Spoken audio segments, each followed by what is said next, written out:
নমস্কার বন্ধুরা, মনের কথা ব্লগে আপনাদের সবাইকে স্বাগত। তো আজকে একটা নতুন দিন শুরু করলাম, কিন্তু দিনটা তো শুরু করলাম ঠিক কথা, ব্যাপারটা হচ্ছে বাড়িতে সবার জ্বর। মানে এটা এমন জ্বরটা এমন ভাইরাস জ্বর যে এই টাইমে সব বাড়িতে হচ্ছে।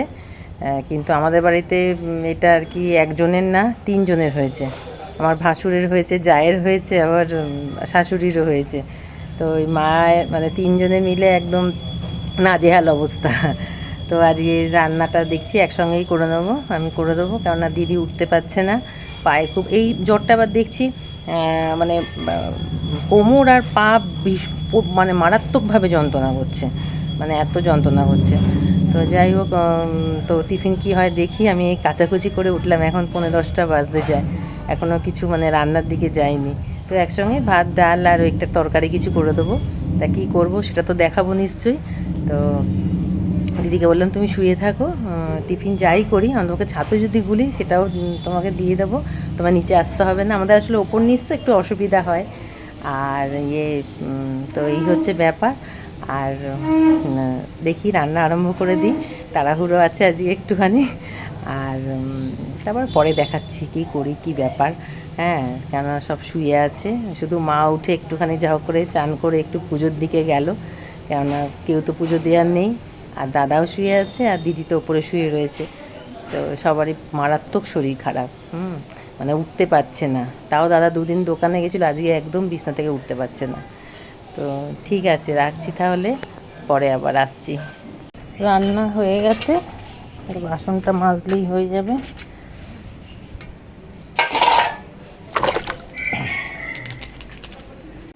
রান্না হয়ে গেছে, এখন একটা বাজে। তো কি রান্নাগুলো সব একসঙ্গেই করে নিয়েছি। তো কি করলাম দেখাই। এই বেলা করে রাখলাম, আর সব তো বললাম সকালবেলা সব অসুস্থ, এখনও সব শুয়ে রয়েছে। ওই ডাকবো, আমি চানটা করে আসি, তারপরে খেতে দেবো। তো দেখাচ্ছি কি কি রান্না করলাম। এখানে ডাল আছে, ডাল তো মাস্ট লাগবেই, প্রতিদিন বলি। আর এখানে আছে এটা বরবটির তরকারি। দাঁড়ান, অন্ধকার আছে, এই যে আলোতে এনে দেখাচ্ছি। বরবটির তরকারি করলাম। আর এখানে আছে কাঁকরোল ভাজা।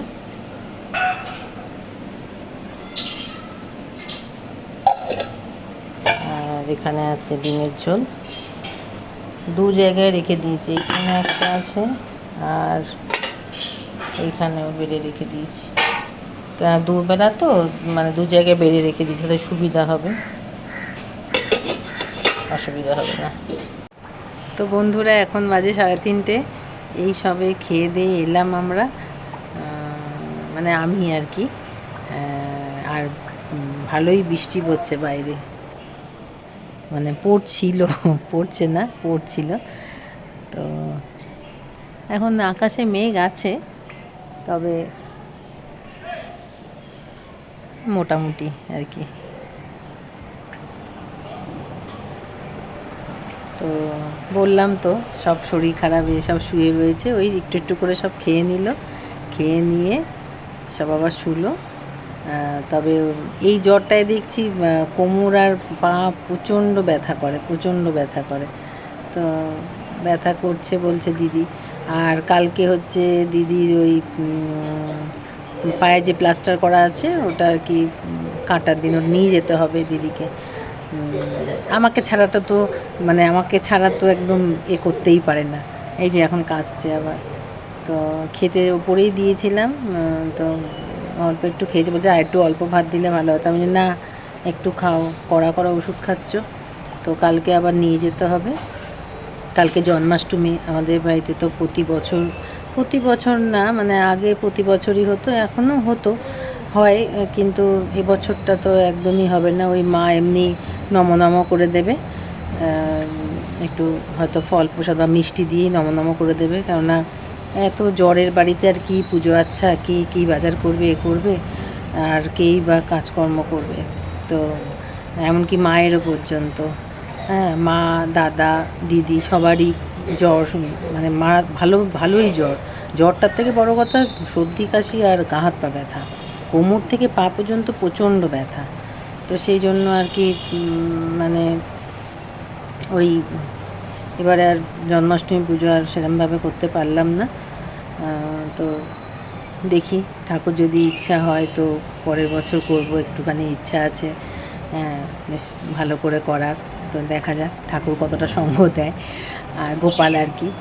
আর তো কালকে একটুখানি আমার এক বন্ধুর বাড়ি নিমন্ত্রণ করলো জন্মাষ্টমী পুজো, তো যাব, দেখি আমি আর মেয়েটা যাব। কিন্তু সকালবেলা আবার দিদিকে নিয়ে যেতে হবে ওই প্লাস্টারটা কাটাতে। তো অনেক কাজ আছে, আছে। কালকেও মনে হয় রান্না সেরকম হবে না আর কি। আজকে যাও বা করলাম, কালকে মনে হয় অত করতে পারবো না। কালকে তো আমি খাবো না, ভাত খাবো না, কেননা আমরা পুজো করতাম তো জন্মাষ্টমী, তাই ভাতটা খাবো না, অন্নটা খাবো না, ওই রুটি পরোটা কিছু খেয়ে থাকবো আর কি। তো এই হচ্ছে ব্যাপার। তো এখন একটু বিশ্রাম করি, বসি একটু। আর এখন 3:30 বেজে গেছে অবশ্য, কেননা নিচের সব কাজকর্ম করে আস্তে আস্তে তো দেরি হয়ে যায়। তো তো রাখছি তাহলে। ঘরে অন্ধকার বলে বাইরে এসে কথা বললাম, কেননা এত অন্ধকারে মানে অন্ধকার হয়ে গেছে আর কি। ঠিক আছে, এখন আমি ডাক্তারখানায় বসে রয়েছি, একটু ডাক্তার দেখাতে এসেছি, আর ওষুধ শেষ হয়ে গেছে। আর এখন বাজে 9:45। তো মেয়েটার জন্য একটু এই দেখা যাবে না, কালো প্লাস্টিকে আছে, পরে দেখাবো বাড়ি গিয়ে। একটু চাট কিনে নিয়ে যাচ্ছি, আর একটু আমাদের কালাচাঁদের জন্য একটু মালা, আর ওই ময়ূরের যে ইয়েগুলো আছে, পালক আছে, ওই দুটো কিনেছি। ঘরের এই পাশে লাগানো আছে, কিন্তু আমার ইচ্ছা আছে ওই কালাচাঁদের দুপাশে দেবো আর কি। আর ওই নিচে গোপালের জন্য, মায়ের গোপালের জন্য ঠাকুর ঘরে ওই একটা মুকুট নিয়েছি। ভাল লাগলো দেখে। মুকুটটা এমনি পাগড়ির পরে, কাপড়ের পরে, কিন্তু ফুলেরটা পরা হয়নি, এখনও পরানো হয়নি। তো যাই হোক, আমাদের হয়তো ওরকমভাবে পুজো হবে না, কিন্তু জাস্ট মা তো এমনি জল প্রসাদ তো দেবেই, তা সেই জন্য ভাবলাম যে একটু মুকুটটা নিয়ে যাই।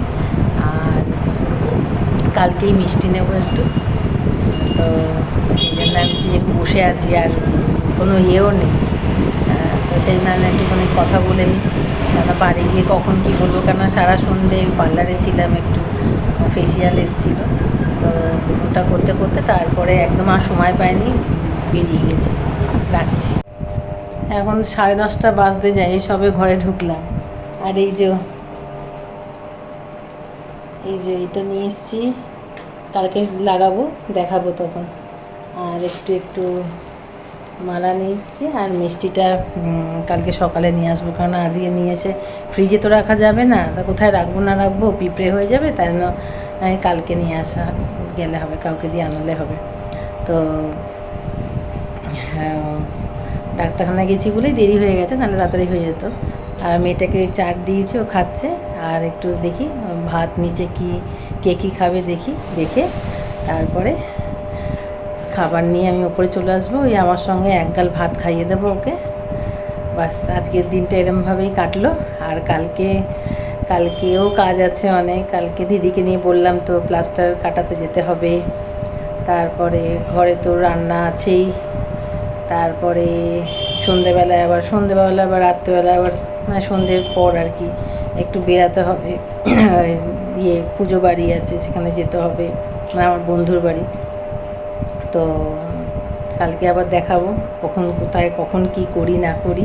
তো আজকের মতন এখানেই শেষ করছি ব্লগটা। তো আপনারা খুব ভালো থাকবেন, সুস্থ থাকবেন, আর আমার সঙ্গে অবশ্যই থাকবেন। আর আজকের মতন টাটা, গুড নাইট।